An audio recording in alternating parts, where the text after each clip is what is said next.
Amazon জঙ্গল পৃথিবীর সবচেয়ে রহস্যময় স্থান বলা হয় অ্যামাজন জঙ্গলকে। অজানা জিনিসের প্রতি মানুষের কৌতূহল অনেক। সেই কৌতূহল থেকে মানুষ চষে বেড়ায় পৃথিবীর পথে প্রান্তরে এবং খুঁজে বেড়ায় নানান রহস্য। পৃথিবীর মানচিত্রে সবুজে ঘেরা সবচেয়ে বড় অংশটিও অ্যামাজনের। প্রায় 9টি দেশ জুড়ে বিস্তৃত এই জঙ্গলটি দক্ষিণ আমেরিকা মহাদেশের উত্তরভাগে ছড়িয়ে আছে। অ্যামাজন জঙ্গলে এত বড় বড় ও লম্বা লম্বা গাছ রয়েছে, যার কারণে সূর্যের আলো এখানে ঠিকমতো পৌঁছায় না। অ্যামাজন রেইন ফরেস্ট এতটাই ঘন যে এখানে যখন বৃষ্টি হয় তখন বৃষ্টির পানি মাটিতে পড়তে প্রায় 10 মিনিটের মতো সময় লাগে। আর এই ঘনত্বের কারণে দিনের বেলায়ও এখানে ঘুটঘুটে অন্ধকার থাকে। এই জঙ্গলটি দেখতে যতটা সুন্দর ঠিক ততটাই ভয়ঙ্কর, কারণ এখানে এমন সব প্রাণী রয়েছে যেগুলো অত্যন্ত ভয়ঙ্কর ও শক্তিশালী। অ্যামাজন জঙ্গল এমন একটি রহস্যময় জায়গা যার সমাধান করতে বিজ্ঞানীরা আজও ব্যর্থ হয়েছে। মানবজাতির দৃষ্টি থেকে এটি অনেক বড়, ঘন ও অন্ধকার এক জঙ্গল, যেখানে শুধু প্রাণীদেরই রাজত্ব চলে। এই জঙ্গলে বিশাল একটি নদী রয়েছে, যার নাম অ্যামাজন রিভার। এই নদীটি যতটাই সুন্দর তার থেকে বেশি ভয়ানক ও রহস্যে ঘেরা। যদিও কিছু বিজ্ঞানী এই জঙ্গলের কিছু রহস্য উন্মোচন করে বিশ্বের সামনে তুলে ধরতে সক্ষম হয়েছে, কিন্তু তা সত্ত্বেও আজও এই জঙ্গলে এমন অনেক রহস্য রয়েছে যা আমাদের চোখে আজও ধোঁয়াশা হয়ে আছে। আজকের এই ভিডিওতে আমি আপনাদের সাথে শেয়ার করব অ্যামাজন জঙ্গলের অজানা কিছু রহস্য নিয়ে। আর আপনি যদি আমার চ্যানেলে নতুন হয়ে থাকেন এবং এমন সব নতুন নতুন ভিডিও সবসময় দেখতে চান, তাহলে চ্যানেলটি সাবস্ক্রাইব করে রাখুন। Number 1, boiling river. এটি হলো পৃথিবীর একমাত্র নদী যেটিকে ফুটন্ত গরম পানির নদী হিসেবে মনে করা হয়। এই নদীটি লম্বায় 6.4 কিলোমিটার। এই ফুটন্ত গরম পানির নদীতে যেই পড়েছে সেই আর বাঁচতে পারেনি, কারণ অ্যামাজন রিভারের পানির টেম্পারেচার 90 থেকে 100 ডিগ্রি সেলসিয়াস হয়ে থাকে। আর এই তাপমাত্রা যে কোনো প্রাণীকে মিনিটের মধ্যে সিদ্ধ করে ফেলতে পারে। বিজ্ঞানীদের মতে পৃথিবীতে এমন নদী থাকা অসম্ভব ব্যাপার। আর নদীর পানি এত গরম হওয়ার কারণ হতে পারে যদি নদীর আশেপাশে কোনো জ্বলন্ত আগ্নেয়গিরি থেকে থাকে, তাহলে সেই ক্ষেত্রে নদীর পানি গরম হতে পারে। কিন্তু এই নদীর আশেপাশে কোনো আগ্নেয়গিরি নেই, তারপরও এই নদীর পানি ফুটন্ত গরম পানির মতো টকবক করতে থাকে। এই বিষয়টি নিয়ে অনেক বিজ্ঞানী এক এক রকমের ব্যাখ্যা করেছে, তবে সঠিক কারণ আজও কেউ ব্যাখ্যা করতে সক্ষম হয়নি, যার কারণে অ্যামাজনের এই নদীটি আজও রহস্য হিসেবে রয়ে গেছে। আপনাদের কাছে কি মনে হয় সেটা কমেন্ট করে জানাতে পারেন। নাম্বার 2, সোনা এবং রূপার তৈরি শহর।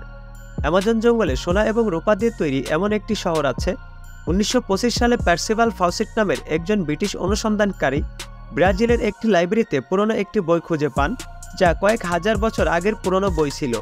এই বইয়ের মধ্যে প্রাচীনকালের একজন পর্তুগিজ অনুসন্ধানকারী সোনা এবং রূপা দিয়ে তৈরি একটি শহর সম্পর্কে লিখেছেন, যা অ্যামাজন জঙ্গলের কোনো এক প্রান্তে অবস্থিত। পার্সিভাল শহরটি সম্পর্কে জানা মাত্রই বিশ্বাস করে ফেলেন। তারপর পার্সিভাল ও তার ছেলে এবং ব্রাজিলিয়ান কয়েকজন কর্মীকে নিয়ে একটি টিম গঠন করে। তারপর অ্যামাজনের ওই গভীর জঙ্গলে থাকা সোনারূপার শহরটি খুঁজে বের করার উদ্দেশ্যে রওনা হন। প্রায় 5 থেকে 6 মাস এই টিম অ্যামাজনের গভীর জঙ্গলে এই সোনারূপার শহরটির সন্ধান চালিয়েছিলেন, এবং সেই সময় পার্সিভাল অনেক আদিবাসী মানুষের সঙ্গে দেখা করেছিলেন ও এই জঙ্গল সম্পর্কে অনেক রহস্যময় তথ্য জানতে পেরেছিলেন। আর এই সময়ের মধ্যে পার্সিভাল তার স্ত্রীর কাছে একটি চিঠিও পাঠিয়েছিলেন, আর সেই চিঠির মধ্যে লেখা ছিল যে তিনি সোনা এবং রূপা দিয়ে তৈরি সেই শহরটির কাছাকাছি পৌঁছে গিয়েছিলেন। তার কিছুদিন পর থেকে পার্সিভাল ও তার ছেলে এবং তার সহকর্মীদের আর কোনো খোঁজখবর পাওয়া যায়নি। তার মানে তারা সকলে নিখোঁজ হয়ে গিয়েছিলেন।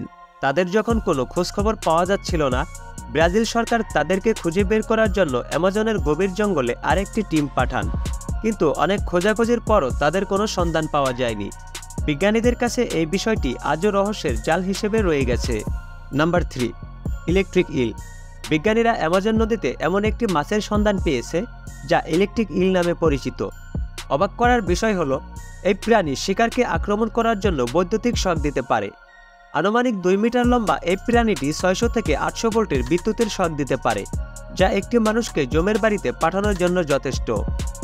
এই প্রাণীটি শুধুমাত্র পানির মধ্যে থেকেই শক দেয় না, এমনকি এরা পানি ছাড়াও ইলেকট্রিক শক দিতে পারে। অ্যামাজন নদীতে এমন অনেক ঘটনা ঘটেছে যেখানে ইলেকট্রিক ইল মানুষের উপর আক্রমণ করে বৈদ্যুতিক শক দিয়ে মুহূর্তের মধ্যে তাকে মেরে ফেলেছে। এমনকি এরা তাদের থেকে বহুগুণ বড় প্রাণী কুমিরকেও ইলেকট্রিক শক দিয়ে মেরে ফেলতে পারে। বিজ্ঞানীদের মতে ইলেকট্রিক ইলের 800 ভোল্টের কারণে যে কোনো শক্তিশালী প্রাণী এই ইলেকট্রিক শক খেয়ে মারা যেতে পারে। Number 4, green anaconda. যদি অ্যামাজন জঙ্গলের প্রসঙ্গে বলা হয়, নিঃসন্দেহে গ্রিন অ্যানাকোন্ডার জায়গা অন্য কোনো প্রাণী নিতে পারবে না। আর এই অ্যানাকোন্ডা কতটা ভয়ঙ্কর হতে পারে সেটা আমরা অ্যানাকোন্ডা মুভি দেখলে বুঝতে পারি। এই অ্যানাকোন্ডা সাপটি পৃথিবীর মধ্যে সবথেকে বড় সাপ, যা কেবলমাত্র অ্যামাজন জঙ্গলে পাওয়া যায়। এই সাপটি বড় বড় প্রাণীদের উপর নৃশংসভাবে আক্রমণ করে থাকে। এমনকি বাঘ কুমিরের মতো বড় প্রাণীরাও এদের থেকে রক্ষা পায় না। এদের শিকার করার কৌশল অনেক আশ্চর্যজনক। একবার যদি কোনো শিকার এদের পাল্লায় পড়ে, তাকে গিলে না খাওয়া পর্যন্ত এরা একদম ছাড়ে না। বর্তমানে অ্যামাজন জঙ্গলে এর থেকে বড় শিকার কে আর হতে পারে? আপনি কি একবারও ভেবে দেখেছেন যে একটি অ্যানাকোন্ডা কত বড় সাইজের হতে পারে? গবেষকদের মতে একটি অ্যানাকোন্ডা প্রায় 36 ফুট পর্যন্ত লম্বা হতে পারে। 2012 সালে পাওয়া টাইটানোবোয়া, যা একসময় সবথেকে পৃথিবীর বড় সাপ ছিল, এর জীবাশ্ম ছিল প্রায় 42 ফুট। কিন্তু এখানকার আদিবাসীদের মতে তারা 60 ফুট পর্যন্ত লম্বা সাইজের অ্যানাকোন্ডা দেখেছে, যার মুখই কেবল 6 ফুট চওড়া। তাহলে বুঝতেই পারছেন অ্যানাকোন্ডার কাছে অন্যান্য প্রাণী কিছুই না। এই জন্য অ্যামাজন জঙ্গলের অন্যান্য প্রাণীগুলো অ্যানাকোন্ডার হাত থেকে বাঁচার জন্য ভয়ে পালিয়ে বেড়ায়। আপনারা যদি কেউ অ্যানাকোন্ডার থেকে বড় সাপ দেখে থাকেন তাহলে অবশ্যই কমেন্ট করে জানাবেন। Number 5, capybara. আপনারা এই প্রাণীকে দেখে হয়তো ইঁদুর ভাবতে পারেন, কিন্তু এটা ইঁদুরের মতো দেখতে হলেও এটা মোটেও ইঁদুর নয়। এটি হচ্ছে অ্যামাজন জঙ্গলের ক্যাপিবারা। এক একটি ক্যাপিবারা 4 ফুট পর্যন্ত লম্বা হতে পারে। আর যদি এদের ওজনের কথা বলি, এরা 60 থেকে 65 কেজি পর্যন্ত হয়ে থাকে। এই প্রাণীগুলো অ্যামাজনের নদীতে সাঁতার কেটে ভেসে বেড়ায়। এমনকি এরা পানির নিচে 5 মিনিট পর্যন্ত শ্বাস না নিয়েও থাকতে পারে। আর এরা স্বাভাবিক কোনো প্রাণীর মতো ঘুমায় না। এরা সারা শরীর পানির নিচে ডুবিয়ে রাখে এবং নাক পানির উপরে বের করে ঘুমিয়ে থাকে। আর আপনি এটা জেনে অবাক হবেন যে বর্তমানে মানুষ অ্যামাজন জঙ্গল থেকে এদেরকে নিয়ে গিয়ে লালন পালন করছে। বিশেষ করে দক্ষিণ আমেরিকার মানুষেরা এদেরকে বেশি লালন পালন করে থাকে। এই অ্যামাজন জঙ্গলের প্রাণী এবং রহস্য সম্পর্কে সাধারণ মানুষ তো দূরের কথা, এমনকি জীববিজ্ঞানীরাও এই জঙ্গল সম্পর্কে পুরোটা আজও জানতে পারেনি। বিজ্ঞানীদের মতে এই জঙ্গলে এমন অনেক রহস্যময় প্রাণীর অস্তিত্ব রয়েছে, যা এখনও তারা কোনো ব্যাখ্যা দিতে পারেনি। আর আপনারা যদি এই অ্যামাজন জঙ্গলের রহস্য সম্পর্কে দ্বিতীয় পর্ব দেখতে চান, তাহলে অবশ্যই কমেন্ট করে জানাবেন। ভিডিওটি ভালো লাগলে ভিডিওটিতে একটি লাইক করে দিন। আর আপনি যদি আমার চ্যানেলে নতুন হয়ে থাকেন তাহলে চ্যানেলটি সাবস্ক্রাইব করে রাখুন। ধন্যবাদ।